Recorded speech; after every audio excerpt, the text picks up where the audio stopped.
Most bands write songs. They built a survival instinct. This is Living Dead Girl, and right now, they're not chasing the scene. They're clawing their way through it. Survival mode isn't just a single. It's what happens when pressure, doubt, and straight up chaos all collide. And today, we're getting to everything, the grind, the breaking point, and what most bands won't say out loud. If you think you know what it takes to make it in rock right now, you don't.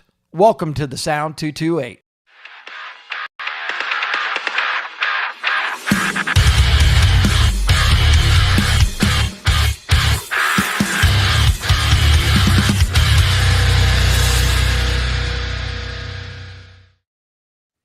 All right, welcome to another episode of The Sound. I am Kevin Harris. I'm Lisa Wills. And today, you heard the intro, super excited. Nobody will understand this, but the new single, Survival Mode, we will discuss that. Yes. And we are going to bring Molly in now from Living Dead Girl, and we are going to get rolling. Molly, hello, how are you? Great, how are you? I am very good now that I can remember the name of the single. It never happens to me. I'm very religious about knowing my shit, and that one messed me up. Well, yeah, we do everything we can to prepare, but then our brain goes, no. Anyway, That's Molly, okay. it's very nice to meet you. You thank you for having me. Yeah, absolutely. Go ahead, Kevin. Sorry, I know that you have something you want to say. No. I was gonna start it like we normally start, with and asking Molly to kind of get us up to speed on how Living Dead Girl got started. And are you guys still based out of Canada? No, I haven't lived in Canada in 4 years now. We're in Orlando, Florida. Oh, so you go from Canada? Is a difference? Orlando, Florida. Yes. Wow. Okay, so that's a whole nother. We'll get into that in just a little bit. Yeah. Kind of break it down on the short history of Living Dead Girl for us. Basically, as long as I can remember, my entire life, I've always said that I want to be a singer in a band. And when I was a teenager, I started trying to make that happen. I would jam with anybody I could find. I was always looking for musicians to hang out and try to write songs with. But it was really difficult because I grew up in a small town in Ontario. I felt like if you were a good musician, you were already in a band and you weren't available. Like, it was really hard to find people like in my age range who had the same interests as me. Like, I went to a Catholic school with like 1,500 kids, and I was the only alternative kid at the whole school. So like trying to find anybody who liked metal was really difficult. And then I met our current bassist, who is the only other original member with me, Jordan. And he lived about an hour and a half away from me. So every time we had band practice, which it wasn't because we were just a singer and a bassist and we didn't know what we were doing, he would drive an hour and a half to come hang out with me. And he was like the first friend I ever had that liked the same kind of music as me. And basically we created Living Dead Girl together. Very cool. So now I'm going to ask, how do you go from Canada to Orlando? Yeah. What made that move? So I always knew that I wanted to live in the States. I just knew it was going to be a lot easier for touring down here. Like, everything is much closer together for touring purposes. You can drive 4 hours and hit a big city, whereas in Canada, you could drive 20 hours and still be in the middle of nowhere. So it's a lot easier to tour down here. I was originally really dead set on Los Angeles. That's where I recorded my album. That's where I thought I wanted to live. But it's really expensive. It's no different than living in Canada in a lot of ways. And then I was really dead set on Nashville. I was like, oh, I have to live in Nashville. And then at the last second, I just started thinking, well, what about Florida? I love Disney World. I love the beach. I love the weather. And I feel like if I'm making that big of a change, like, I want to go all out. I want like the biggest culture shock I could possibly get. And I got it.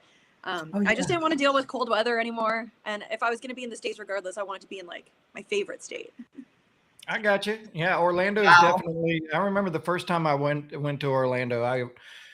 I was there. We were going to Disney, and I walked into a Walmart, and I've never heard so many different languages in one place. Yeah, you meet people from all over the world here. It's insane. So the name Living Dead Girl, I'm going to assume. Yeah. Fill us in. Zombie song. I was going to ask, is it based strictly off of the song? So it is obviously like just like the Rob Zombie song, but that wasn't the intent. Like, that wasn't on purpose. I actually called the band that because my mom said that when I was born, the doctor thought I was dead. So she told me that story when I was like 10 years old, that basically I was born dead, and I just like rolled with it. And then when we started coming up with band names when I was like 15 years old, I was like, well, I want to be called Living Dead Girl because like that's me. I'm like a zombie. I was born dead. So I just really like leaned into that and played it up. You know what? Yeah, you might say you might as well. I absolutely love that. I think it's creative. I think a lot of people though would associate it if you're in this genre of music. You of course would associate with Rob Zombie, but I love that it has like an actual personal connection to you. I think that's pretty incredible. I like it. Thank you. I didn't even like think it was gonna be a problem either, because like I came up with it when I was 15, and then I obviously like started doing some like research, making sure it wasn't a copyright infringement, because I didn't want like Rob Zombie to sue me or anything. But it's all good. Apparently, song titles and like musician names are separate trademark categories, so it's not even a problem. Right. So, in your music, you've got this balance, this really good balance between control and chaos. How intentional is that when you're building a track? It is extremely intentional. I feel like one of my strong suits as a vocalist and us as a band in general is contrast. I love that I can sing clean and be like really feminine, pretty vocals, but that I'm also able to scream the way that I do. I love nothing more than when somebody hears my song and says, "Who's the second vocalist?"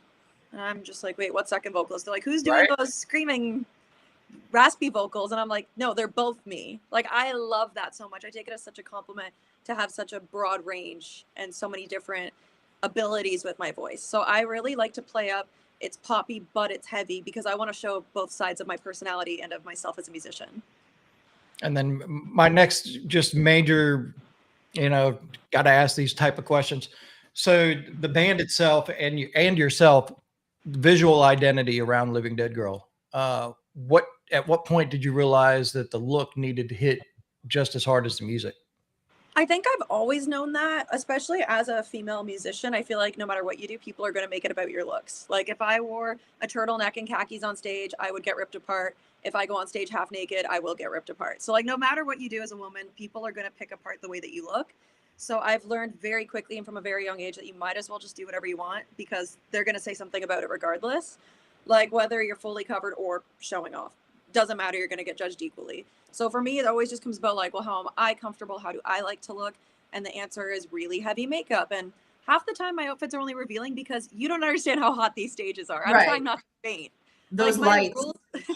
my rules for stage outfits is I need my armpits out. Like if I try to wear a jacket, it comes off within 2 songs.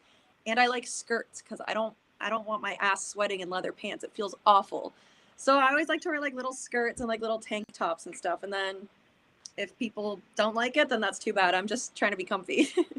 No, and go ahead, Lisa. I would say it's just so important to be yourself. I feel like so many times musicians try to craft a persona, right? Or take on and be whoever they think people want them to be, instead of just being who they actually are. And I find that when people are actually who they want to be, it comes off so much more sincere and genuine than trying to carry a persona or an image that isn't necessarily something that you identify with.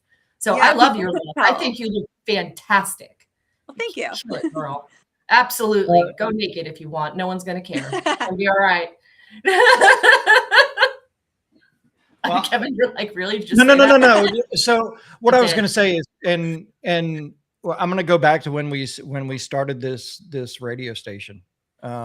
One of the first shows that I ever put on it, and Lisa wasn't the original host of it, but she's the host of it now, is the Ladies' Night, and I have a ton of respect for any female in the business, whether you're the lead singer or you're a musician in the band, and mainly because I don't understand it, but I know how hard it is for females to make their mark in this business. Where do you stand as far as what are your thoughts on and I think it's getting better. Every day I think it gets better for the females in the business, because they're starting to get a lot more respect. But where do you think the music business is when it comes to the females, at least in the rock side of things? I feel like we are definitely still behind on it. Like it's not as good as it could be. As you said, though, it is certainly better. Like we're seeing a lot more like mainstream female success, like with Poppy and with Spirit Box and all these other incredible acts who are kind of bringing it more to the mainstream. So that's a really good thing. Obviously, it's really helping pave the way for new female musicians. But we're still behind in that there's kind of like this like stigma that we have to prove ourselves harder. it's like as if a female band or female fronted band is worth less than a male fronted band. I mean, no one would even use the words male fronted band. That's not a sentence that anybody uses. So that alone tells you like we're kind of like our own niche category still, as if we have to prove it worthy. Like no one ever just calls us a metal band. It's always a female fronted metal band, as if like you got to warn people before they listen to it. Oh, just so you know, there's a girl here. And it's like kind of, yeah, it's kind of outdated. I feel like it doesn't really fit in 2026. But I don't let it bother me because if anything, when people are like, whoa, I didn't know a girl could scream like that. Or when people say things like that to me, it's like, well, I'm happy to enlighten you. Like, I'm happy that you gave it a chance, you listened to it, you liked it. So if I'm the girl that proves all women to you, then I'm happy to be, your poster child of what girls can do. I also think that there's also been, we're in a period of time, I think also like, and this starts from a very young age when parents are starting to realize that they don't have to put these ridiculous restrictions on their daughters, and they can be or do or accomplish anything. They just need support and care. That's all that they need. And so I love that when I get to host Ladies Night and all I get to do is talk about the women who are pushing this genre forward. And I love that you are a part of that and you are doing everything that you can to go ahead and make more of a mark for women in this industry, because there's not that many of us, there's just not that many of us, and we have to stick together. Yeah. I feel like it's never been that like women can't play metal or can't sing metal. It's been that they don't want to, because it's like we can do vocal fry, we can scream the same way men do. But maybe the reason that there hasn't been many is just because we're not interested. Maybe girls would rather sing pop or country or another genre. But I feel like as it's become more mainstream, with the artists like Spirit Box and Poppy and stuff who are really popular in this genre, I feel like maybe they're inspiring like more girls to think, oh, I should sing this genre, or I enjoy this genre. So maybe like we're going to start seeing it become more popular. I really hope so. I hope so. I think that there's a huge stage open for it, and the listeners and the fans are receptive. So why don't we get into your latest release? Survival Mode. It's called Survival Mode. Yes, he knows it now. You're right. Now my brain went blank. Like, I'll just say it. I'll just give it away. Thank you. Let's get into that song. What can you tell us about it? So this is definitely a softer sound for Living Dead Girl. We don't really do ballads often. It's not something that usually is like our go-to sound. We only really had one other ballad on our first album, Exorcism. So that song is called Stronger.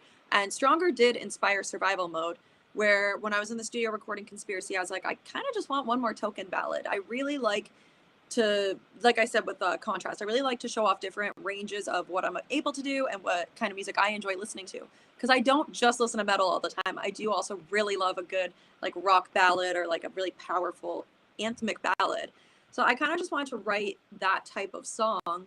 And then with Survival Mode, I wanted it to have like the feeling of like sad, hopeless, like dramatic, but in a hopeful kind of way, where it's not like a depressing song necessarily, but it's like, this is how I feel, this is where I'm at, but like it's gonna get better.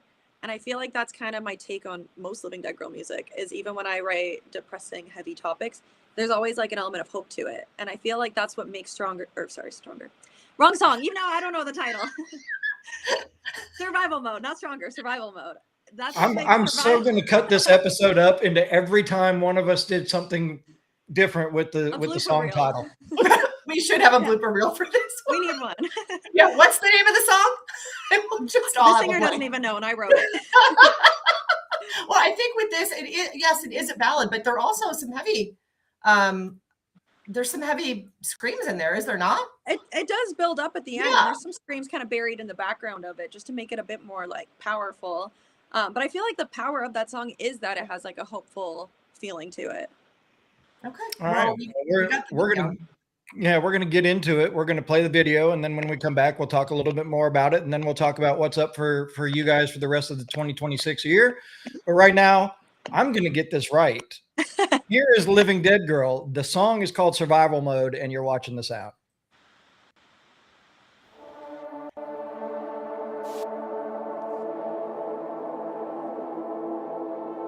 I'm both a believer and a skeptic. It's so complicated. I'm excited but apathetic. It's so complicated. I so badly want to believe that everything is gonna work out, but my whole life I've been deceived. It's so complicated, and it feels like the walls are falling and my new life is calling. I just need to open it up, but it feels like I'm trapped behind fear, the dark lies and the unclear. I just need to walk through the door. I wanna be free from the thoughts that are always haunting me. I'm over this episode. I'm tired of living in survival mode. I'm always running away. Life catches up in some way. I'm so goddamn exhausted. I need this to stop. I'm tired of living in survival mode, and it feels like the walls are falling and my new life is calling. I just need to open it up, but it feels like I'm trapped beyond fear, the dark lies and the unclear. I just need to walk through the door.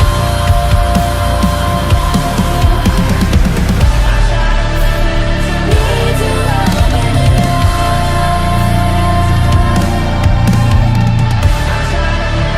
Need to walk through the door. I'm ready for my new life, but it feels like I'm trapped beyond fear, the dark lies and the unclear. I just need to walk through the door.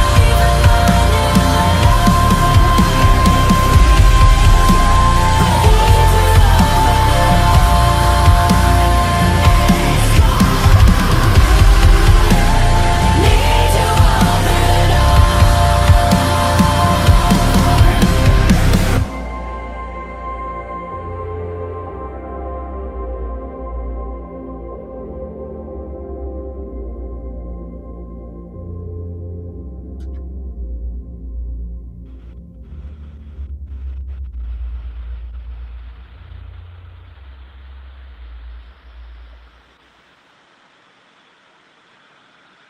All right, there you have it. That's Survival mode, not stronger. Yes, yes. The song is the video is "Survival Mode" by Living Dead Girl. I really love how you kept your outfit and your makeup super natural. It really enhances the entire video. I absolutely think it's beautiful. Thank you. What I think, and it's also such a strong message to so many people who are literally going through that right now in their lives. Was there something in particular that made you want to write that? I mean, I feel like so many people are literally in survival mode right now, with expenses, things of that nature, the job market, everything. What were you going through? If you can share that about creating that song. Well, it's funny you mentioned like jobs and finances, because that was definitely part of it. I'm all good now. Like everything's great now. Everything worked out. But when I wrote this song a year and a half or 2 years ago and we recorded it, I was like going through it. Like going from living in Canada to Florida on a work visa was extremely difficult.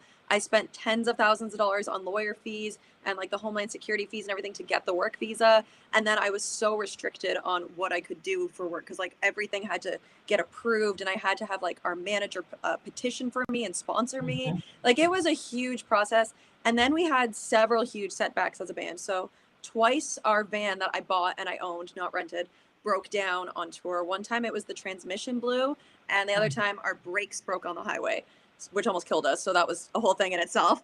So twice on tour, we had to abandon our van in another state. One was Tennessee, one was Colorado, and fly home, and then go and pick up the van after. So I just got to a point where like I was putting so much on my credit cards. I was so in debt. I was like, is this even working? Like I'm paying so much money to be here and to be on a work visa and touring. Like I reached a point where I was like, I don't know what I'm doing. Like I'm an adult and I am in no position to be an adult. Like I was just really like in survival mode. Like it was a really hard like year and a half, 2 years of my life, but we got through it. We're good now. You know, I've paid off a lot of those van expenses. There's still, some of them are still on my credit cards and everything. But basically that song was about feeling like you're drowning because you're just trying to survive. So that's what the song was really about. Yeah, there are so many families that are literally, I think it's like more than, is it like 60% or more of American households are paycheck to paycheck? And they are just literally struggling every single day to survive, especially with the way that things are right now, with expenses going up. I feel like everyone's electricity has gone up like crazy. You know, everything is literally about survival. So I'm glad that you made it through the other side. I just think it's a really powerful message that there is a way. You can fight through it. You can get through it. You come out the other side, you're going to be okay. It might take a minute though. And it's something, sometimes it's really hard to stay the course when you feel like you're drowning and you're never going to get out of it. There's no light at the end of the tunnel. Yeah, like there's literally been times where my band was on tour and I had $2 in my bank account. And I'm like, we need to get gas. How are we getting to the next city? Like, what are we doing? And there's literally, I told my manager this and he's like, wait, what? He like didn't realize how rough it was. I was like, dude, there's days on tour where I just go to bed because I can't afford to buy dinner. So I'm like, if I just go to sleep, I won't be hungry.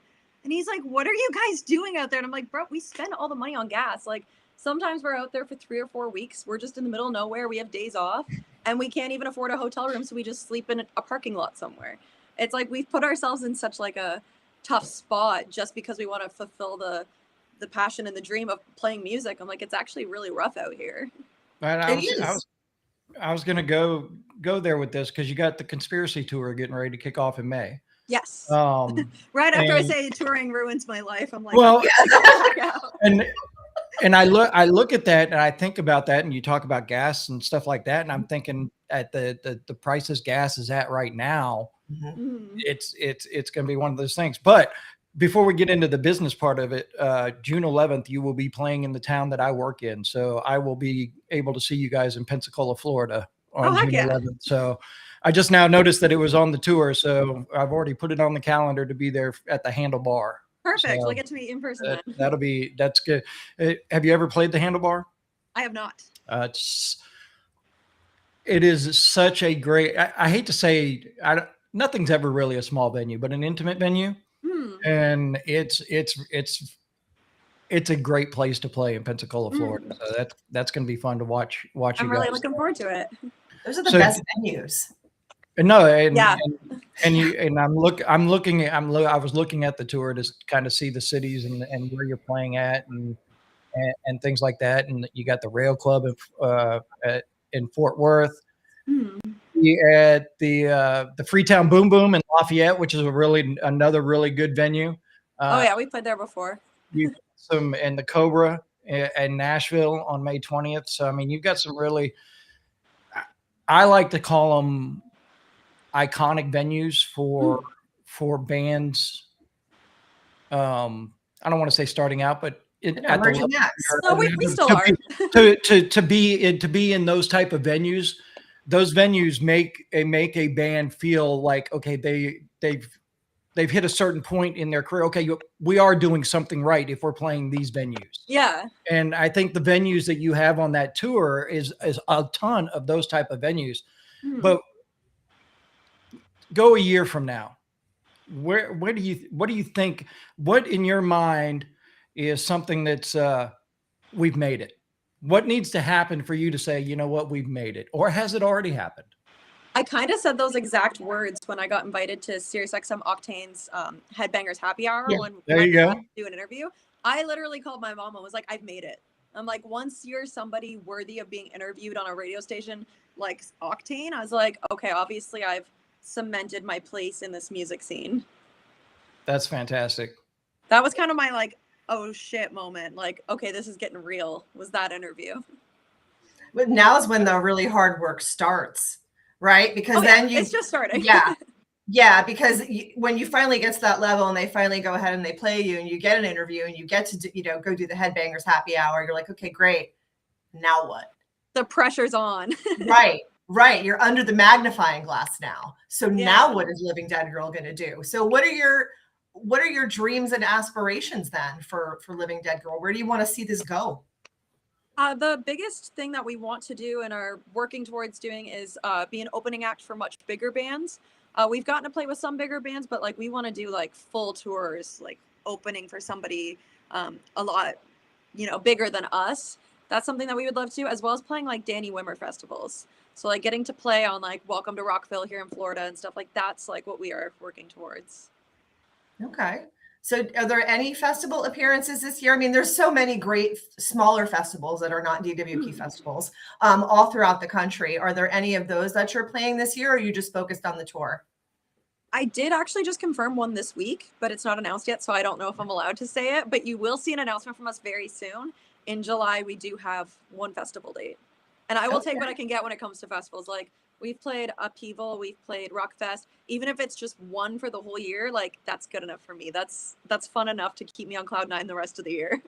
No, it's just always an honor to be included. I Well, mean, there's just so much energy at a festival. right. And there's also the potential to reach a lot of new fans who maybe haven't heard of you before. Exactly. Yeah. Yeah. Okay. Sorry. Sorry, Kevin. Go ahead. Sorry. No. I'm agreeing. I mean, if you can play, and Lisa knows, I haven't done a lot of festivals. Last year I went to Louder Than Life, which was my first DWP festival that I went to. This year I'll be at Rockville, going back to Louder Than Life. So I love the energy that is at those festivals, just to be able to sit back and watch the crowd and watch everybody enjoying the music, no matter where they're at, no matter what stage. It's just fun to watch. And I'm a people watcher. I don't drink. So my high is to watch people enjoying music and myself enjoying the music. But to watch them, just to be able to just sit there and at those festivals and enjoy the bands that are on the stage, and the bands feeling the same thing that the crowd is feeling, because the bands are getting an opportunity to play in front of people that they probably wouldn't have been playing in front of, and seeing them enjoying the music for hearing it for the first time. So festivals are just, it's a whole different. You can go to arena shows and you can go to stuff like that, but it's the club shows and the festivals where you really see the people react. Because in an arena show, a lot of it's, they're sitting there and they're listening. Yeah. Especially if they're in seats. It's a little Right. different than standing on a field or a parking lot or wherever we were at in Warped Tour. Like standing in the middle of a parking lot on a Tuesday moshing when I was 16. Right. So after the conspiracy tour, what's next? That's a great question. I haven't thought that far ahead yet. I'm like, so enjoy the moment. Yeah, I'm so focused on making sure this tour is as great as it can be, putting together lots of little details and trying to improve our stage look and buying new props and new outfits and picking our set list and everything. Like, I'm just so focused on making this tour as great as we can. We did just confirm that festival for July, so we're going to be announcing that soon. And then from there, I'm just going to see what unfolds. Fantastic. If somebody was looking for Living Dead Girl right now, where would they find them? What's the best way to go? Is it website? Is it social media? Our official website is livingdeadgirl.ca as in Canada, not .com. On there, you can find everything all in one spot. We've got our tour dates, our tickets to shows, our merch, all of our music videos. And if you want to follow us on social media, then Instagram, Living Dead Girl Official, Facebook, Living Dead Girl Band, TikTok, I think it's Living Dead Girl Official. I'm pretty sure. Just type in Living Dead Girl and it'll probably come up. All right. Well, Molly, thank you so much for joining us. Good luck. And I will say this, because if something happens on your tour and you need something in Pensacola, let me know. I'll handle it for you while you're there. Thank you. But good luck, safe travels on the tour. And if you need anything from us, let us know. Whatever you need help with promotion wise, we're all about it. So, appreciate it. Thank you. So have a good one. We appreciate you. Thank you. Likewise. Thanks, take care.